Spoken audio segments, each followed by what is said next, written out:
Okay, note చేసుకోండి. 1916లో home rule ఉద్యమం జరిగింది కదా. స్వపరిపాలన కావాలని అనిబిసెంట్ తిలక్ ప్రారంభించినటువంటి ఈ హోమ్ రూల్ ఉద్యమం గురించి స్టార్ట్ చేయండి. స్వపరిపాలన కోసం జరిగినటువంటి ఉద్యమం అది. హెడ్డింగ్ పెట్టండి, హోమ్ రూల్ ఉద్యమం డాష్ 1916 1916.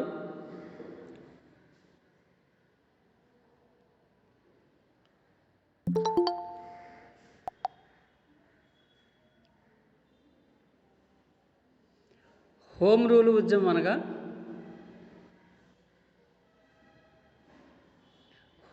ఉద్యమం అనగా స్వపరిపాలన కోసం జరిగినటువంటి పోరాటం. స్వపరిపాలన కోసం జరిగిన పోరాటం.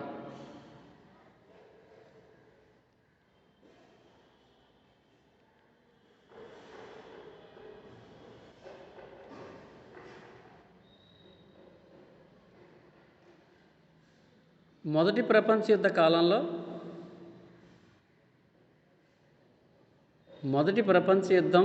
కాలంలో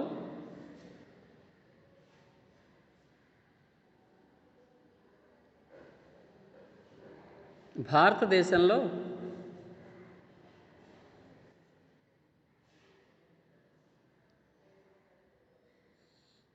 నిత్యావసర వస్తువుల ధరలు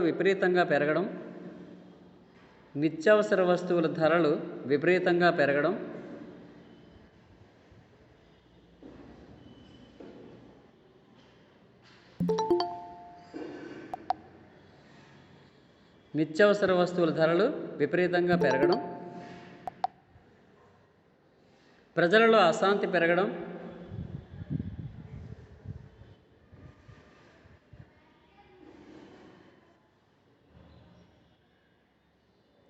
మొదలైన సంఘటనలు జరిగాయి.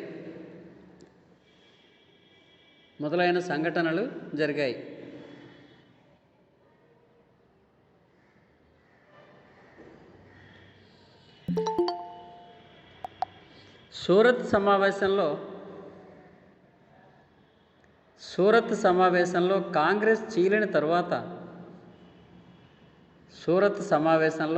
కాంగ్రెస్ చీలిన తరువాత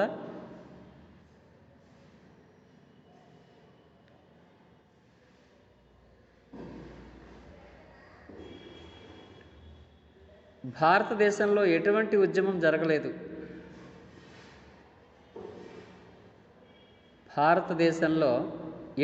ఉద్యమం జరగలేదు.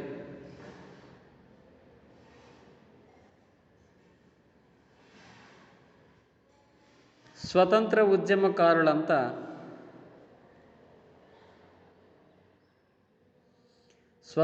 ఉద్యమకారులంతా నిస్తేజంగా ఉండిపోయారు.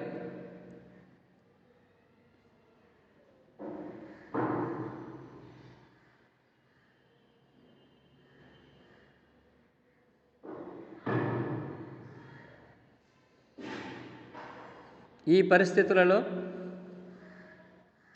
ఉద్యమకారులంతా నిస్తేజంగా ఉండిపోయారు.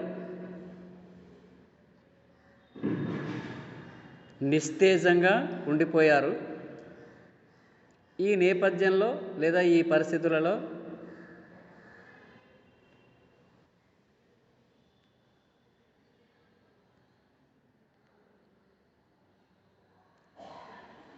అనిబిసెంట్ మితవాదులను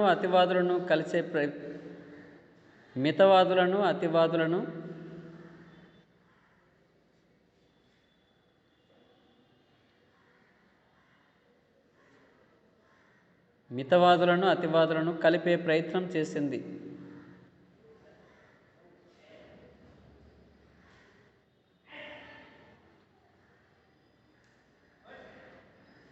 ఫలితంగా 1916లో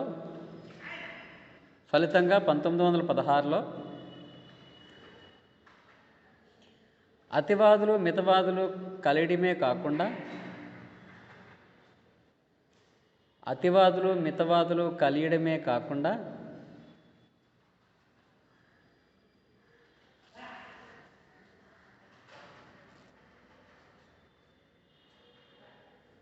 లక్నో సమావేశంలో లేదా లక్నో కాంగ్రెస్ సమావేశంలో లక్నో కాంగ్రెస్ సమావేశంలో Congress లీగు Congress party Muslim లీగు Congress party Muslim లీగు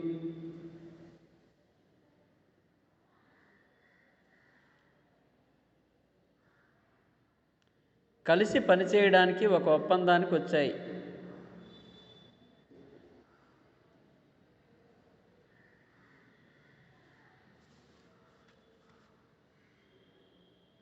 కలిసి పనిచేయడానికి ఒక ఒప్పందానికి వచ్చాయి.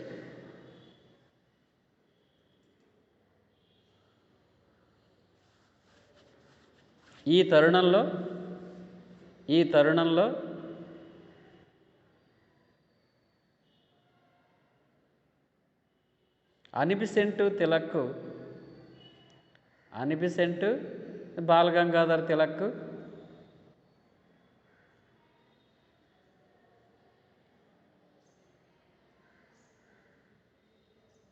Annie Besant Bal Gangadhar Tilak home rule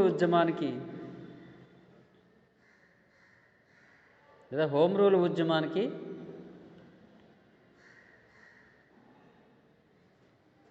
రూపకల్పన చేశారు.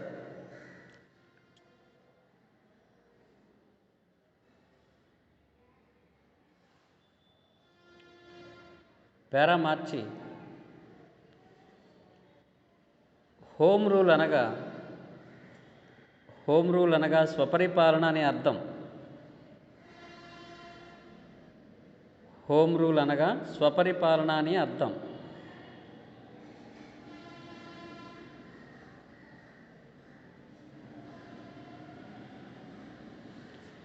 బ్రిటిష్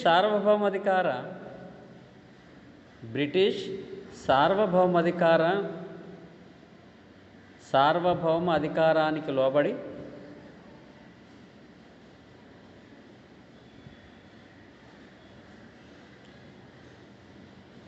ఐర్లాండ్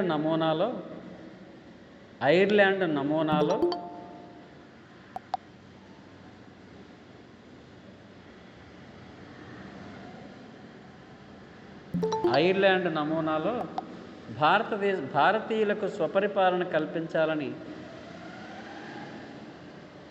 భారతీయులకు స్వపరిపాలన కల్పించాలని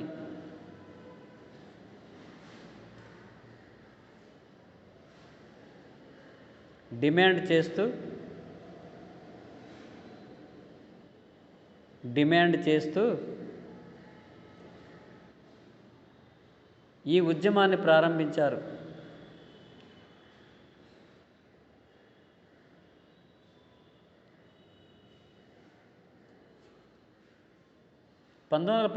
ఏప్రిల్లో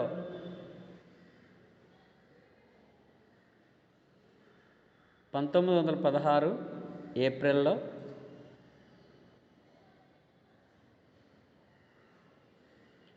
ముందుగా బాలగంగాధర్ తిలక్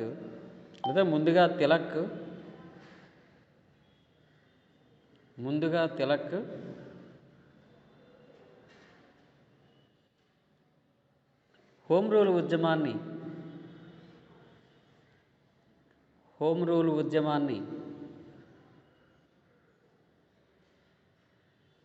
బొంబాయి మినహా మహారాష్ట్ర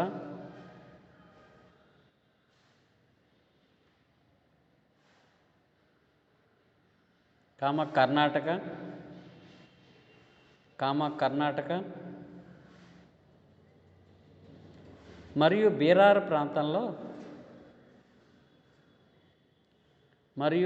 ప్రాంతంలో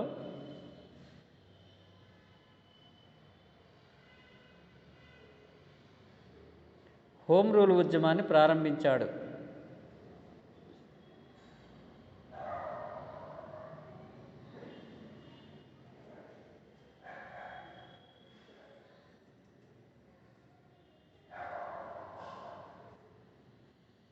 అనిబిసెంట్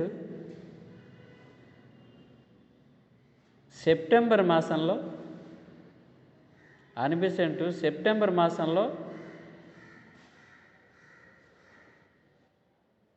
హోమ్ రూల్ ఉద్యమాన్ని ప్రారంభించింది.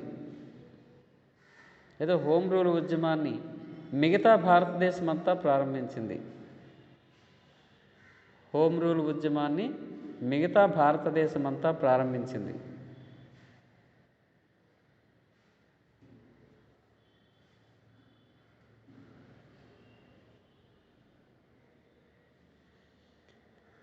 దేశవ్యాప్తంగా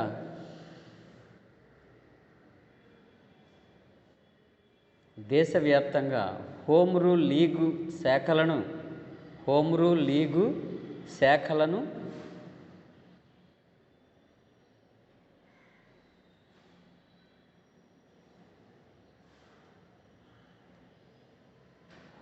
లీగు శాఖలను స్థాపించి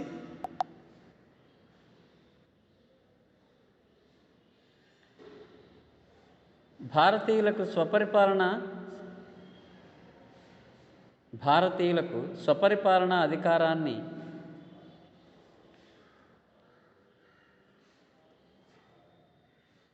కల్పించాలని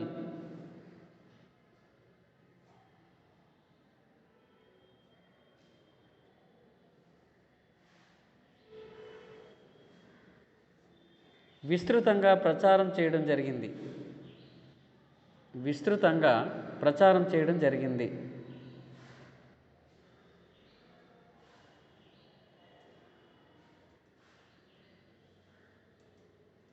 సైడ్ హెడ్డింగ్ హోమ్ రూల్ లీగు కార్యక్రమాలు లేదా హోమ్ రూల్ కార్యక్రమాలు.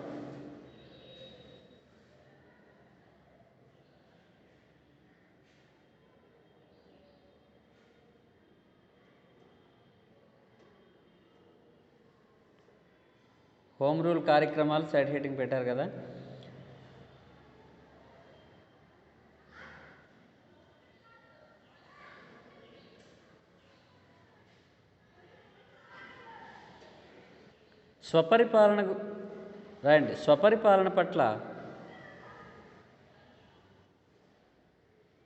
స్వపరిపాలన పట్ల భారతీయులకు అవగాహన కల్పించడానికి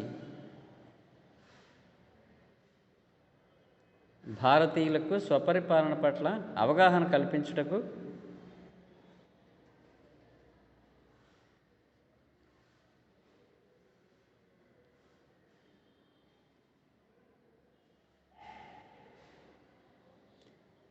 పాంప్లెట్లు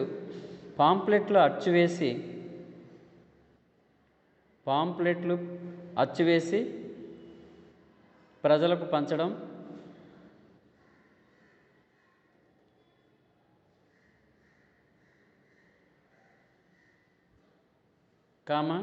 గ్రంథాలయాల ఏర్పాటు,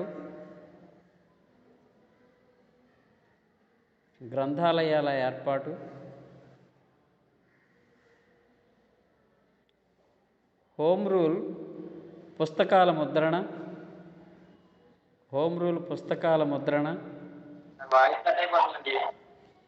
కట్ అవుతుందా? పుస్తకాల ముద్రణ,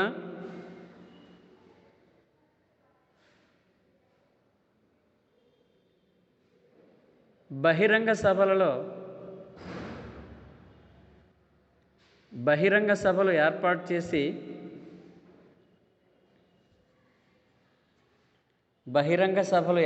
చేసి ఉపన్యాసాలిచ్చుట,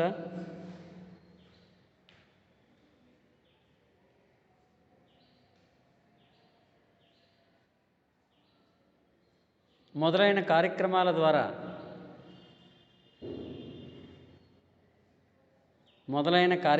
ద్వారా ప్రజలలో రాజకీయ చైతన్యం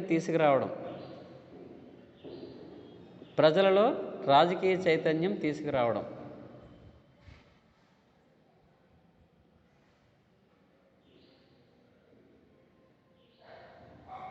అనిబిసెంట్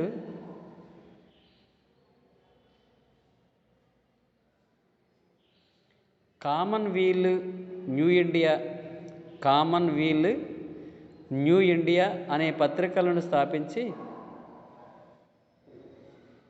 కామన్వీల్, న్యూ ఇండియా అనే పత్రికలను స్థాపించి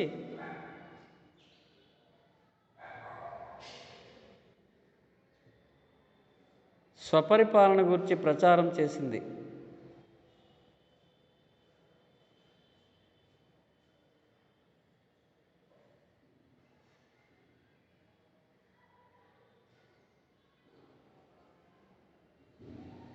స్వపరిపాలన గురించి ప్రచారం చేసింది.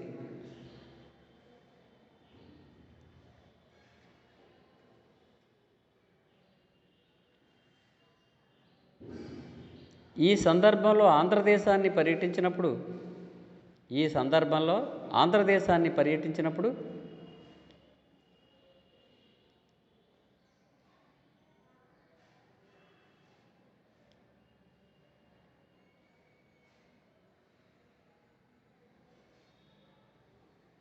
అనిబిసెంట్ మదనపల్లిలో ఒక కళాశాలను స్థాపించింది.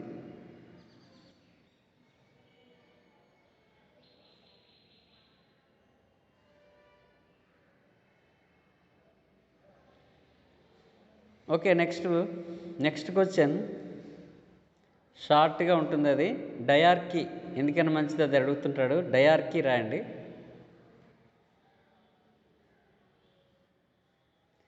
డయార్కీ లేదా ద్వంద్వ ప్రభుత్వం. నెక్స్ట్ షార్ట్ క్వశ్చన్, డయార్కీ లేదా ద్వంద్వ ప్రభుత్వం.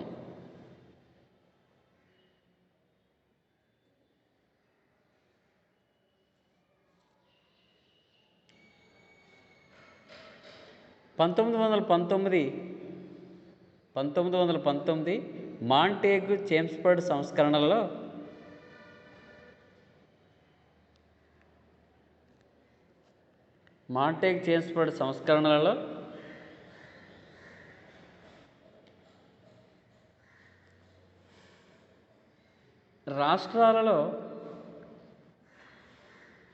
రాష్ట్రాలలో డయార్కీ లేదా ద్వంద్వ ప్రభుత్వాన్ని ప్రవేశపెట్టింది. రాష్ట్రాలలో డయార్కీ లేదా ద్వంద్వ ప్రభుత్వాన్ని ప్రవేశపెట్టింది.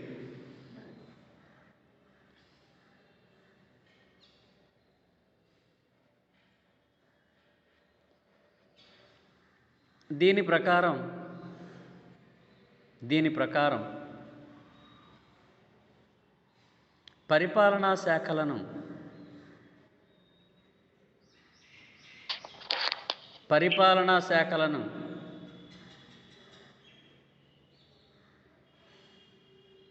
రెండు భాగాలుగా విభజించడం జరిగింది. పరిపాలనా శాఖలను రెండు విభాగాలుగా విభజించడం జరిగింది.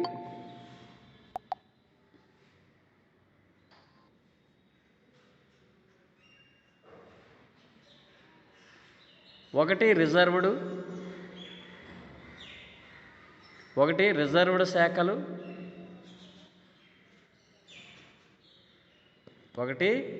శాఖలు, రెండు ట్రాన్స్ఫర్డ్ శాఖలు.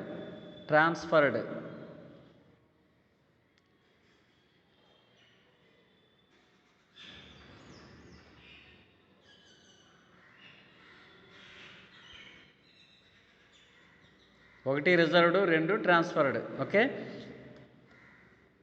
అధికారం ఆదాయం ఉన్న శాఖలన్నీ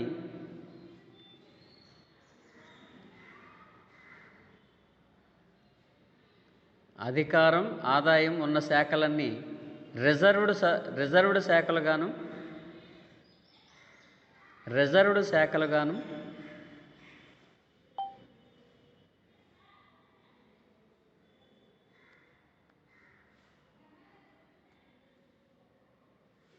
ఖర్చుతో కూడుకున్న శాఖలన్నీ ట్రాన్స్ఫర్డ్ శాఖలుగాను,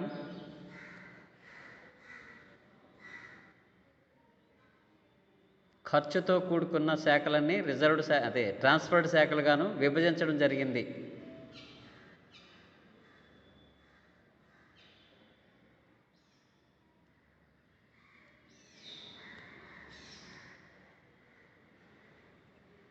చిన్న సైడ్ హెడ్డింగ్ రిజర్వ్డ్ శాఖలు.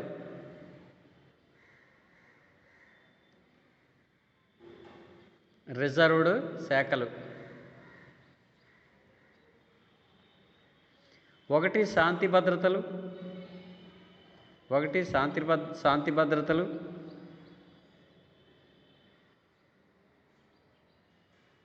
2 పోలీసు.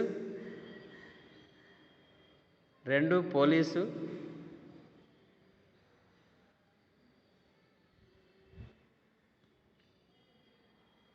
3 ఆర్థిక శాఖ.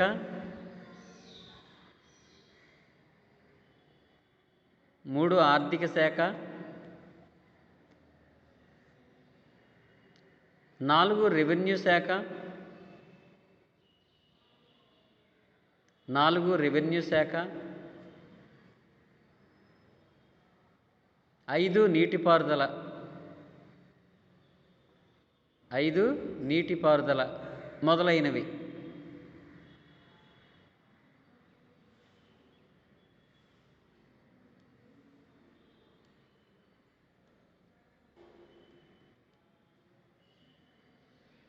నెక్స్ట్ సైడ్ హెడ్డింగ్ ట్రాన్స్ఫర్డ్ శాఖలు. ట్రాన్స్ఫర్డ్ శాఖలు.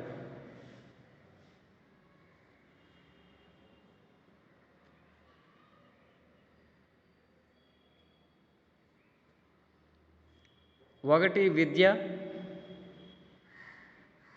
1 విద్య.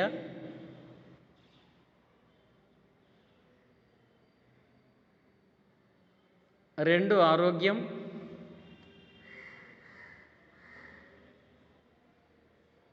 2 ఆరోగ్యం.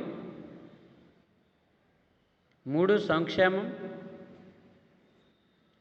3 సంక్షేమ శాఖ.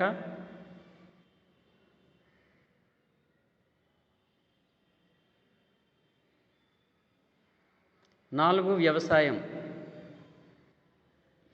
4 వ్యవసాయం మొదలైనవి.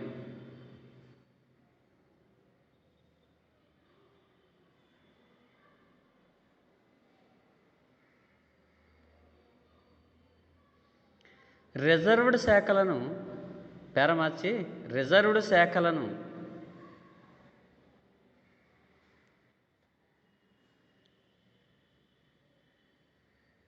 రిజర్వ్డ్ శాఖలను బ్రిటిష్ గవర్నర్చే నియమించబడిన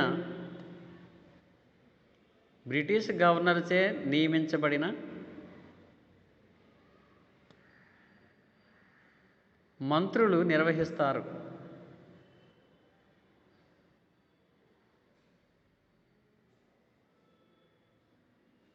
బ్రిటిష్ గవర్నర్చే నియమించబడిన మంత్రులు నిర్వహిస్తారు.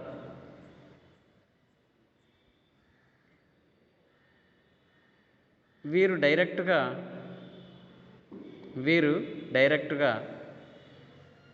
గవర్నర్కు బాధ్యత వహిస్తారు కానీ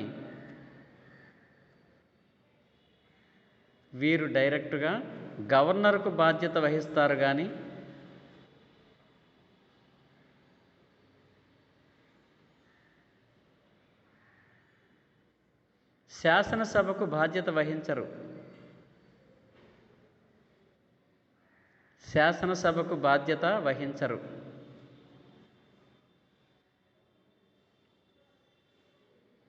ట్రాన్స్ఫర్డ్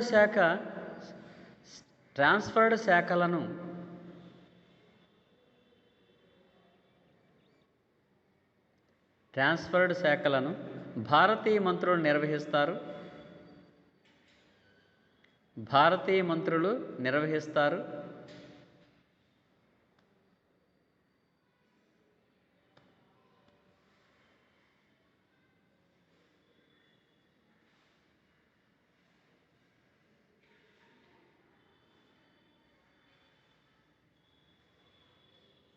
వీరు డైరెక్ట్గా శాసనసభకు బాధ్యత వహించవలసి ఉంటుంది. శాసనసభకు బాధ్యత వహించవలసి ఉంటుంది.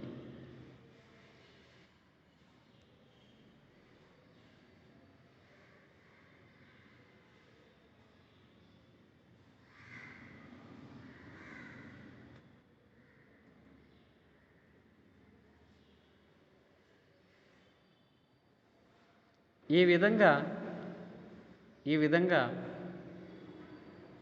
ఆదాయం అధికారం కలిగిన శాఖలన్నీ ఈ విధంగా ఆదాయం అధికారం కలిగినటువంటి శాఖలన్నీ బ్రిటిష్ వారు రిజర్వ్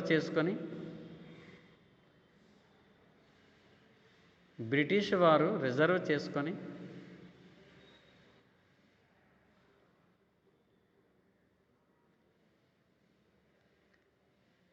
ఖర్చుతో కూడుకున్న శాఖలన్నీ భారతీయులకు కేటాయించి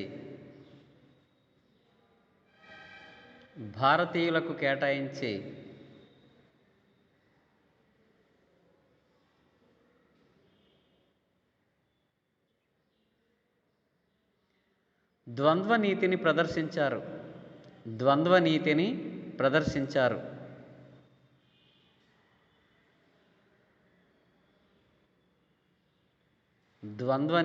ప్రదర్శించారు.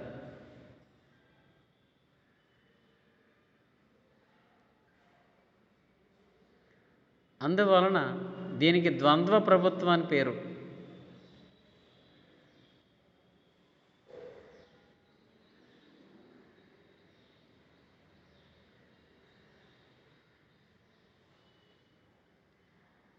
ఓకే, నెక్స్ట్ సైమన్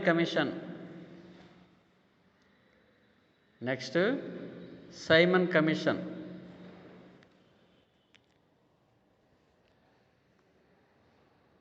మూడో షాట్.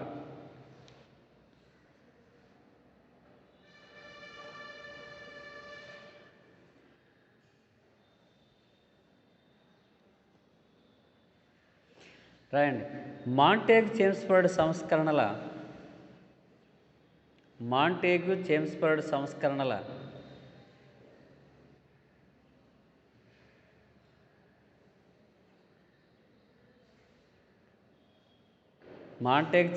సంస్కరణల పనితీరును సమీక్షించడానికి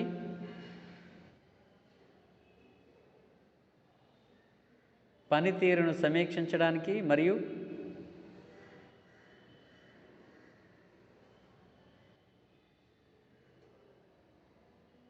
తదుపరి కార్యాచరణను రూపొందించుటకు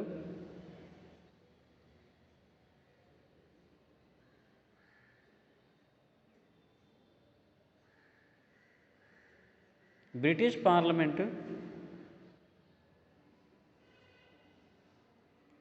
పార్లమెంటు సర్ జాన్ సైమన్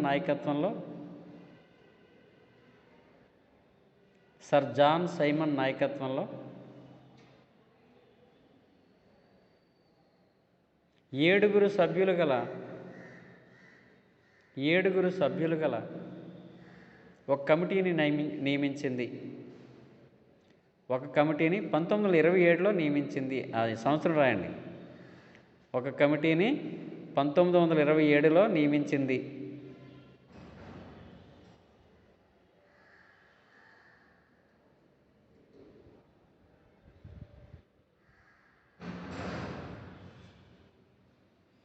దీనికి వైట్ మ్యాన్ కమిటీ అని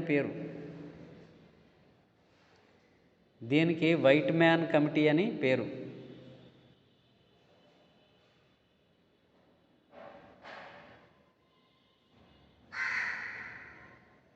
ఈ కమిటీలో భారతీయులకు ఒక్కరికి కూడా స్థానం కల్పించలేదు.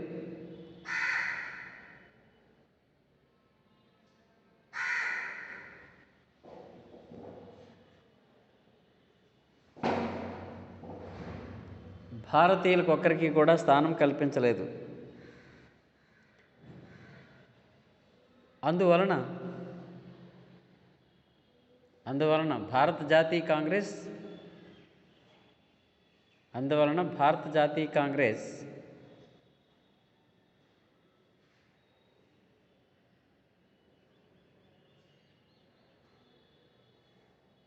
1927లో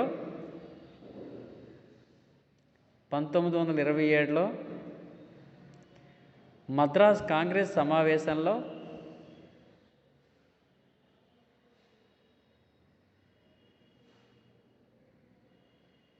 మద్రాస్ కాంగ్రెస్ సమావేశంలో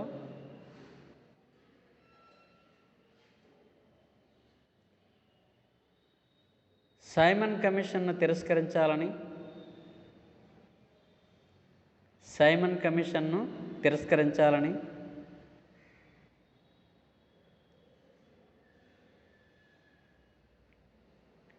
ఎట్టి పరిస్థితుల్లో కూడా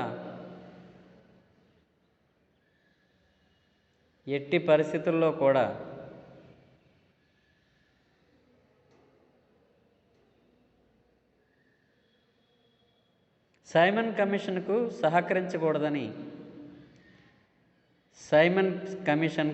సహకరించకూడదని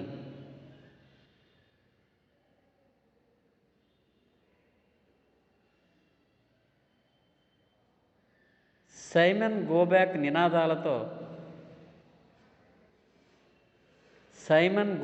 నినాదాలతో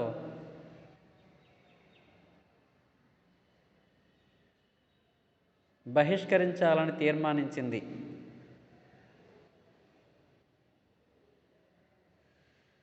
లేదా ఉద్యమించాలని తీర్మానించింది. సైమన్ గో బ్యాక్ నినాదాలతో ఉద్యమించాలని తీర్మానించింది.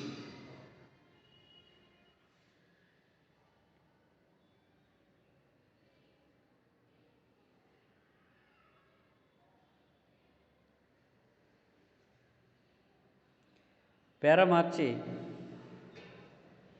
సైమన్ కమిషన్ 1928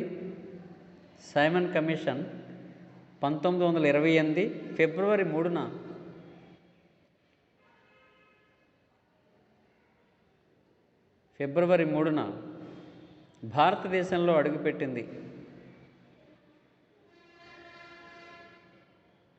భారతదేశంలో అడుగుపెట్టింది.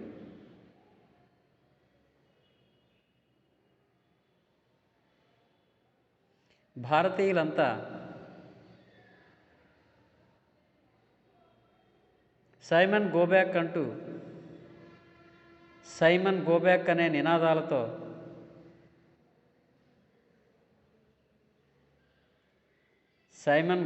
అనే నినాదాలతో ఉద్యమించారు.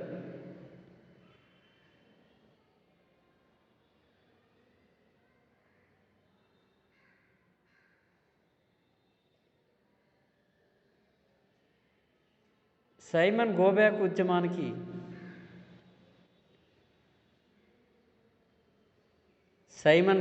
ఉద్యమానికి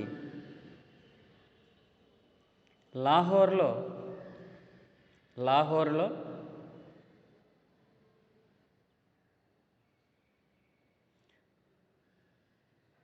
లాలా లజపతి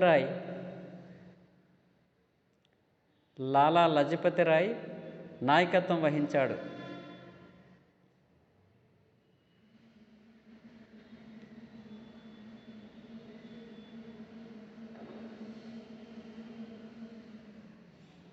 ఈ సందర్భంలో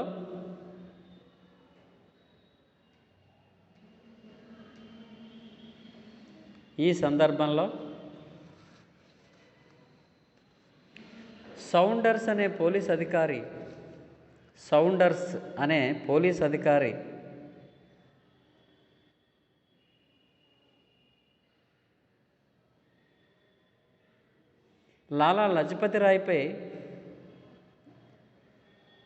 లాలా లజపతి రాయ్పై లాఠీచార్జ్ చేయడంతో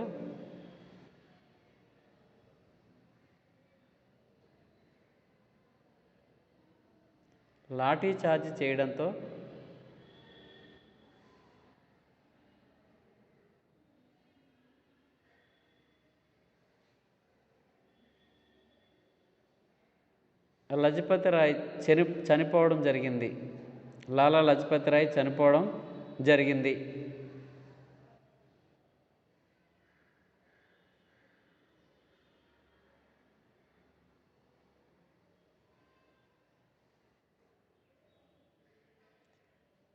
మద్రాసులో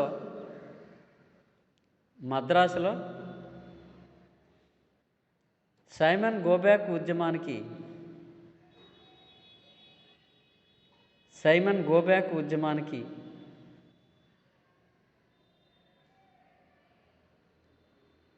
టంగుటూరి ప్రకాశం పంతులు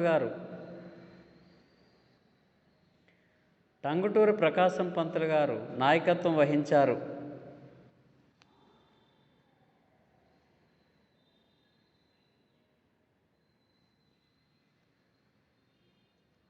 టంగుటూరి ప్రకాశం పంతులు గారు నాయకత్వం వహించారు.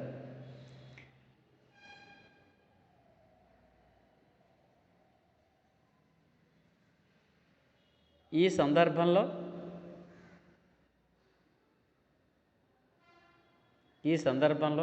ప్రకాశం పంతులు గారు చూపిన ధైర్య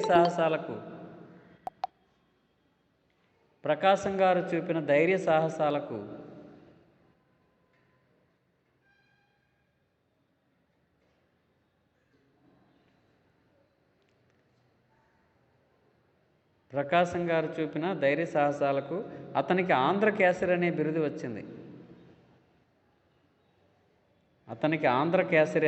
వచ్చింది.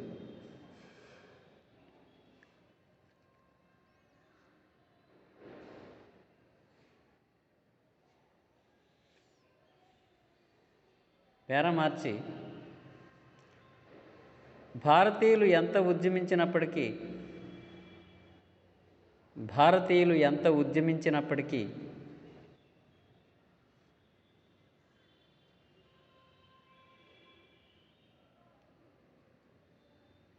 సైమన్ కమిషన్ తన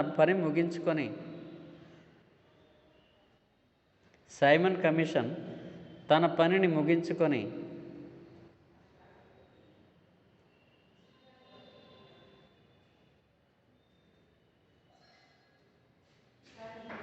British పార్లమెంటుకి రిపోర్టును అందజేసింది.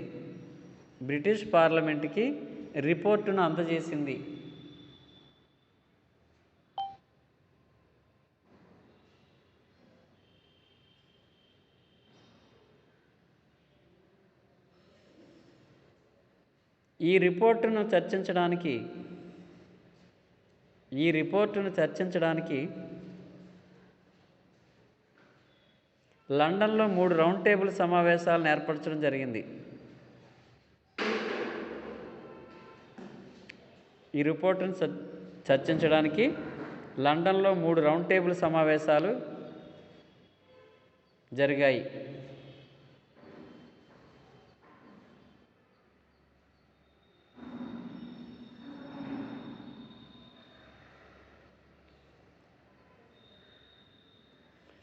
Next question, round table సమావేశాలు.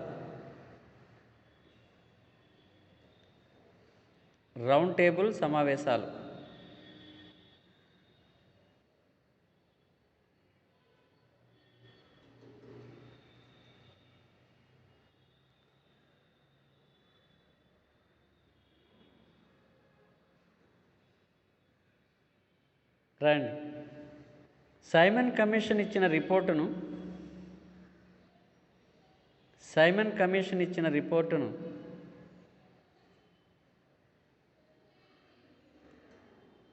చర్చించి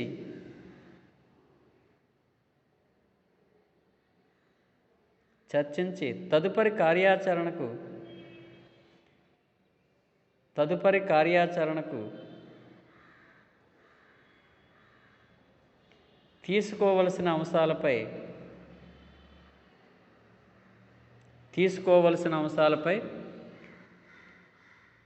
బ్రిటిష్ ప్రభుత్వం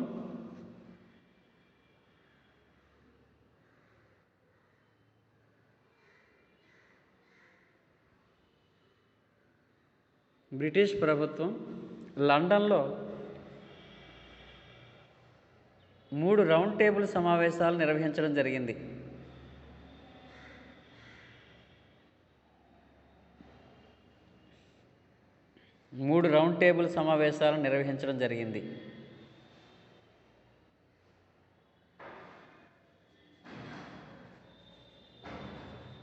ఈ సమావేశాలకు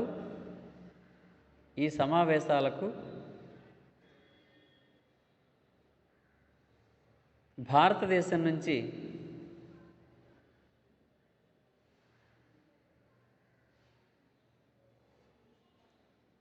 అన్ని పార్టీలకు అన్ని రాజకీయ పార్టీలకు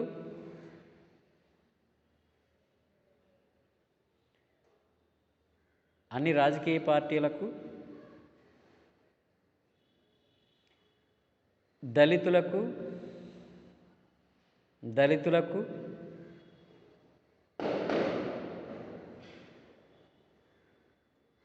మరియు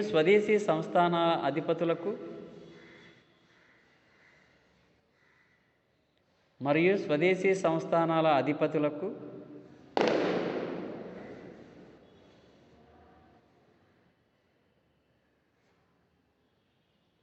ఈ సమావేశాలకు హాజరు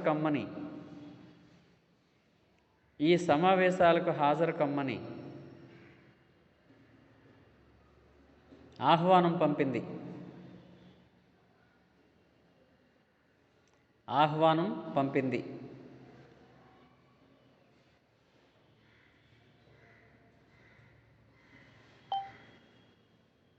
మొదటి రౌండ్ టేబుల్ సమావేశం 1930 నవంబర్లో జరిగింది. డిసెంబర్.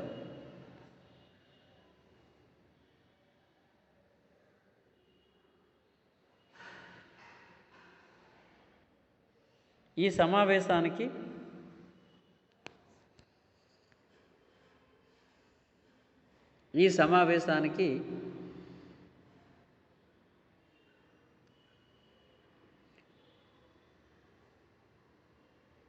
దళితుల తరపున డాక్టర్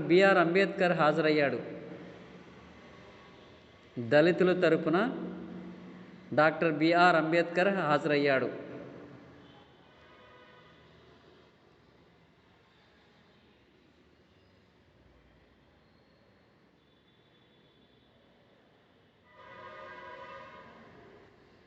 కాంగ్రెస్ పార్టీ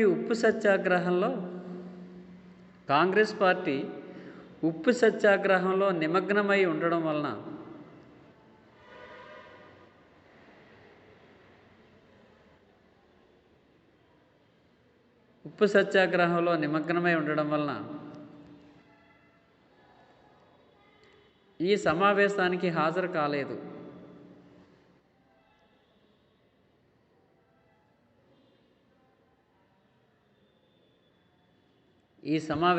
హాజరు కాలేదు.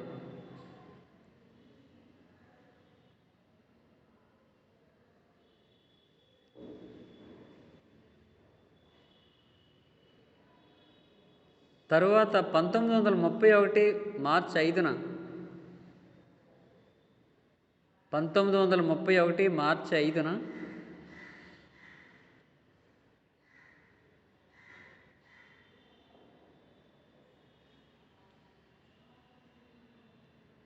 గాంధీ ఇర్విన్ ఒప్పందం మేరకు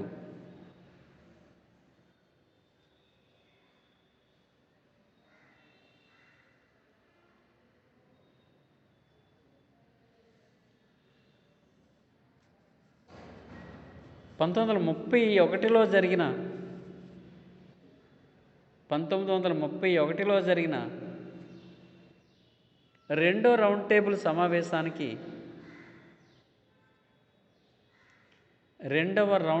సమావేశానికి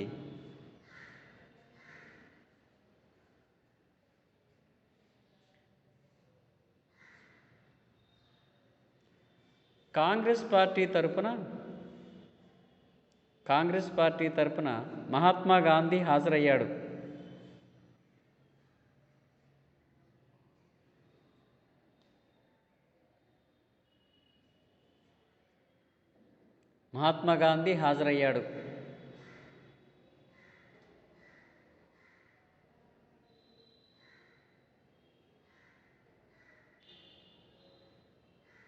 అయితే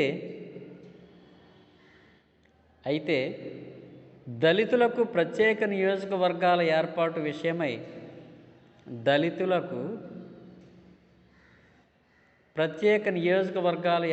విషయమై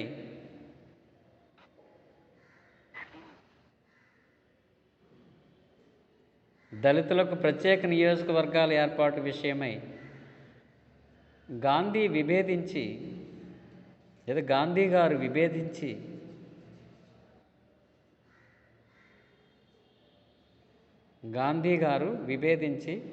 సమావేశం మధ్యలోనే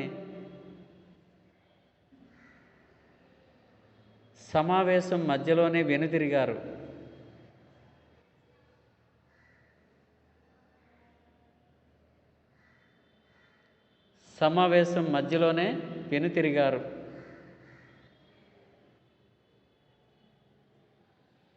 తర్వాత మూడవ రౌండ్ టేబుల్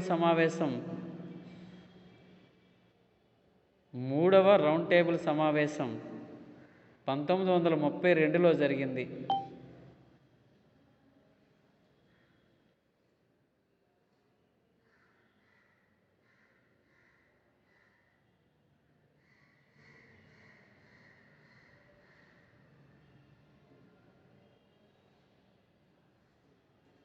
మూడు రౌండ్ టేబుల్ సమావేశాలకు దళితుల తరపున అంబేద్కర్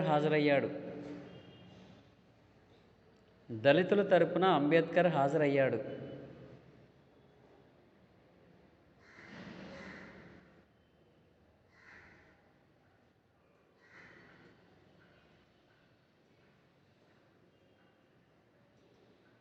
ఈ మూడు రౌండ్ టేబుల్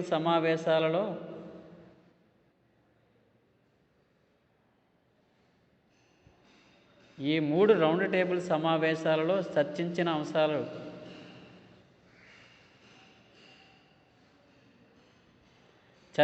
అంశాలను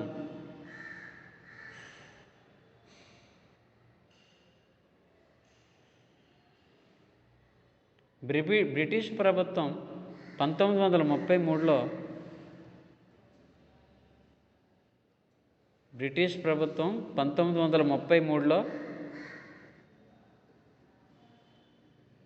ఒక శ్వేతపత్రాన్ని విడుదల చేసింది.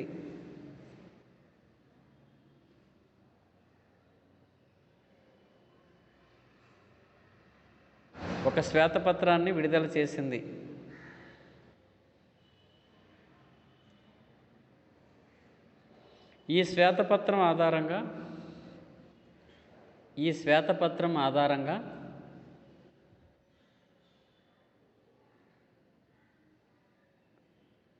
1935 భారత ప్రభుత్వ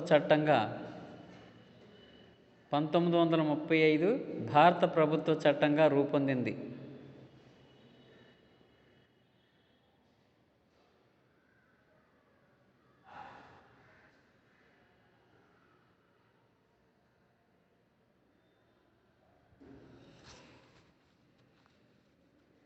నెక్స్ట్ క్వశ్చన్, 1935 భారత ప్రభుత్వ చట్టం. సైడ్ హెడ్డింగ్ పెట్టి వదిలేయండి, రేపు చెప్తాను అది. 1935 భారత ప్రభుత్వ చట్టం, ఇదొక షార్ట్ ఆన్సర్, ఇది ఇంపార్టెంటే అని సైడ్ హెడ్డింగ్ పెట్టి అదే వదిలేయండి. ఓకే, రేపు ఫీజు కట్టడానికి అందరూ వస్తారు. అందరూ అంటే డైలీ క్లాస్కి వస్తున్న వాళ్ళే రండి. మిగతా వాళ్ళు, క్లాస్కి రాని వాళ్ళు వాళ్ళ పేరెంట్స్ని తీసుకొని వస్తే అప్పుడు నేను మాట్లాడతాను వాళ్ళతోటి. ముందు మీరందరూ మాత్రం రేపు మామూలుగా రండి. రేపు ఆఫ్టర్ లంచ్ మధ్యాహ్నం భోజనం చేసే రండి. Okay, thank you sir. అరే పేర్లు రాసేవా? దొడ్డి మహేష్.